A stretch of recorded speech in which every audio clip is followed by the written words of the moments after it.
My dear young leaders and parents,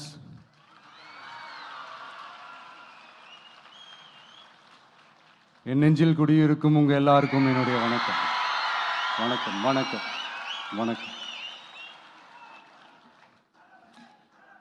S, young leaders and parents எல்லாரும் எப்படி இருக்கீங்க?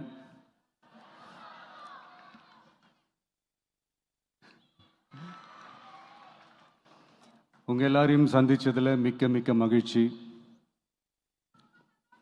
Thank you thank you.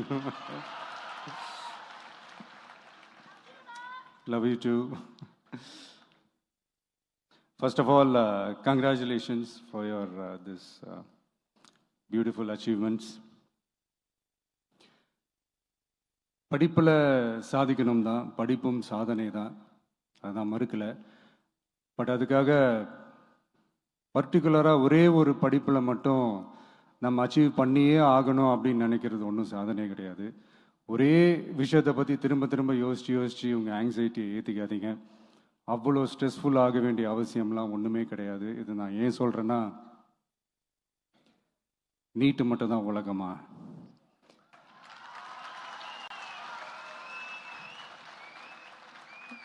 நீட்டை தாண்டி இந்த உலகம் ரொம்ப ரொம்ப பெருசு. அதில் நீங்கள் சாதிக்க வேண்டியது பல விஷயங்கள் இருக்குது. அதனால் இப்போவே உங்கள் மைண்டை ரொம்ப ஸ்ட்ராங்காக வச்சுக்கோங்க, டெமோக்ராட்டிக்காக வச்சுக்க கற்றுக்கோங்க. ஏன்னா டெமோக்ரஸின்னு ஒன்று இருந்தால் தான் இந்த உலகமும் சரி, இந்த உலகத்தில் இருக்கிற எல்லா ஃபீல்டும் சரி, ஒரு ஃப்ரீடமாக இருக்க முடியும். அது மட்டும் இல்லை, ஒரு முறையான ஒரு டெமோக்ரஸி இருந்தாலே போதும், எல்லாருக்கும் எல்லாமும் ஈக்குவலாக கிடைக்கும். அதனுடைய ஃபஸ்ட்டு ஸ்டெப்பாக உங்கள் வீட்டில் இருக்கிற எல்லாருக்கிட்டையும் சொல்லுங்கள், அவங்கவுங்களுடைய ஜனநாயக கடமையை ஒழுங்காக செய்ய சொல்லுங்க.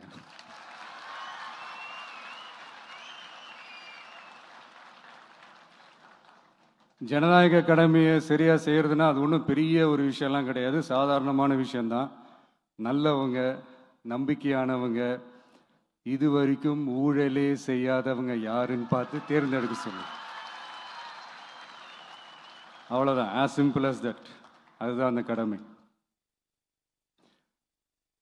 நான் ஒரு 2 years பேக் இதே ஸ்டூடெண்ட்ஸ் ஃபங்க்ஷனில் நான் சொல்லியிருந்தேன், இந்த காசு கொடுத்து ஓட்டு வாங்கி ஜெயிச்சிடலாம்னு நினைக்கிறாங்க இல்லையா, அவங்கள அந்த கல்ச்சரே யாரும் என்கரேஜ் பண்ணாதீங்க, யாரும் காசு வாங்காதீங்க, உங்கள் பேரண்ட்ஸ்கிட்டையும் எடுத்து சொல்லுங்கன்னு நான் சொல்லியிருந்தேன். அதை அப்படியே ஃபாலோ பண்ணுங்க. ஆனால் நீங்கள் வேணா பாருங்க, அடுத்த வருஷம் என்ன நடக்க போகுதுன்னு. வண்டி வண்டியாக கொண்டாந்து கொட்ட போகிறாங்க. அது அத்தனையும் உங்ககிட்ட இருந்து கொள்ளையடிச்ச பணம் தான். என்ன பண்ண போறீங்க? என்ன பண்ணணும்னு உங்களுக்கு கரெக்டா தெரியும். அது நான் சொல்லிதான் புரிய வைக்கணும்னு ஒன்றும் அவசியம் இல்லை. அண்ட் மை டியர் பேரண்ட்ஸ், உங்ககிட்ட ஒரு சின்ன ரிக்வெஸ்ட். உங்கள் குழந்தைங்களோட விஷயத்தில் எதுவும் ஃபோர்ஸ் பண்ணாதீங்க, ப்ரெஷர் போடாதீங்க, எதுவும் இம்போஸ் பண்ணாதீங்க. ஃபர்ஸ்ட் ஆஃப் ஆல் அவங்களுக்கு என்ன பிடிச்சிருக்குன்றதை தெரிஞ்சுக்கிட்டு அதுக்கு ஏற்ற மாதிரி வழி நடத்துங்க. நான் டெஃபினட்டாக சொல்கிறேன், எத்தனை தடைகள் வந்தாலும் அவங்கவுங்களுக்கு பிடிச்ச விஷயத்தில், அவங்கவுங்களுக்கு பிடிச்ச துறையில் அவங்க கண்டிப்பாக சாதிச்சு காட்டுவாங்க.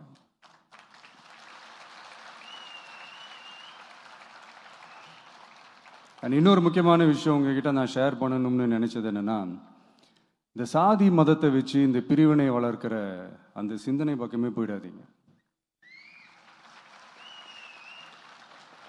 அந்த சிந்தனை உங்களையோ இல்லை உங்கள் மைண்டையோ டிஸ்டர்ப் பண்ணுற அளவுக்கு அதை அலோவ் பண்ணவே பண்ணாதீங்க. விவசாயிகள் என்ன சாதி மதம் பார்த்தா பொருளை விளைய வைக்கிறாங்க?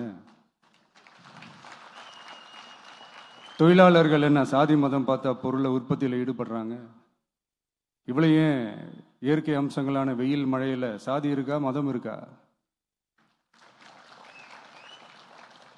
எப்படி இந்த போதை பொருட்களை எப்படி நம்ம அறவே ஒதுக்கி வைக்கிறோமோ, அதே மாதிரி இந்த சாதி மதத்தையும் ரொம்ப ஸ்ட்ரிக்டாக தூரமாக, எவ்வளோக்கு எவ்வளோ தூரமாக அதை ஒதுக்கி வைக்கிறீங்களோ அவ்வளோக்கு அவ்வளோ அதை தூரமாக ஒதுக்கி வச்சிருங்க. அதுதான் எல்லாருக்குமே நல்லது. ஏன்னா இப்போ ரீசெண்ட் டைமில் பார்த்தீங்கன்னா, தந்தை பெரியார் அவர்களுக்கே சாதி சாயம் பூச ட்ரை பண்ணுறாங்க. ஒன்றிய சிவில் சர்வீஸ் எக்ஸாமில் கூட சாதி சாயம் பூசுற மாதிரி ஒரு கேள்வி ஒன்று கேட்டு வச்சிருக்கிறாங்க. இதையெல்லாம் வன்மையாக கண்டிக்கிறோம்.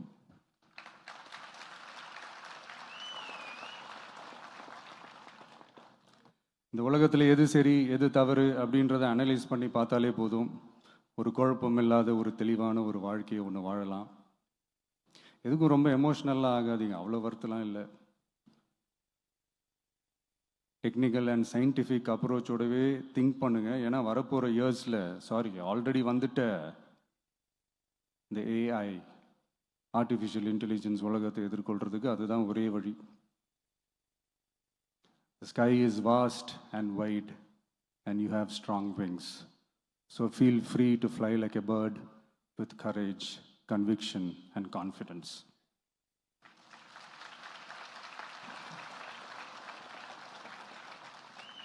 எவ்வளவோ பண்ணிட்டோம், இதை பண்ண மாட்டோமா? எவ்வளவோ பார்த்துட்டோம், இதை பார்க்க மாட்டோமா அப்படின்ற அந்த பாசிட்டிவ் நோட்டோடவே ட்ராவல் பண்ணுங்க.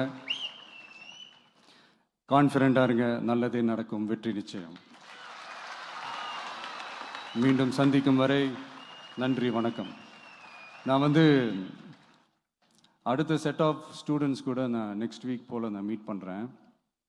ஸோ அவங்களுக்கும் சேர்த்து இன்றைக்கி நான் பேசினதாகவே இருக்கட்டும். ஏன்னா ஒவ்வொரு வாட்டி இந்த மாதிரி நான் அட்வைஸ் பண்ணிகிட்டு இருந்தேன்னா நல்லா இருக்காது, உங்களுக்கும் போர் அடிச்சிடும். So thank you. எல்லோரும் வாங்க, மீட் பண்ணுவோம்.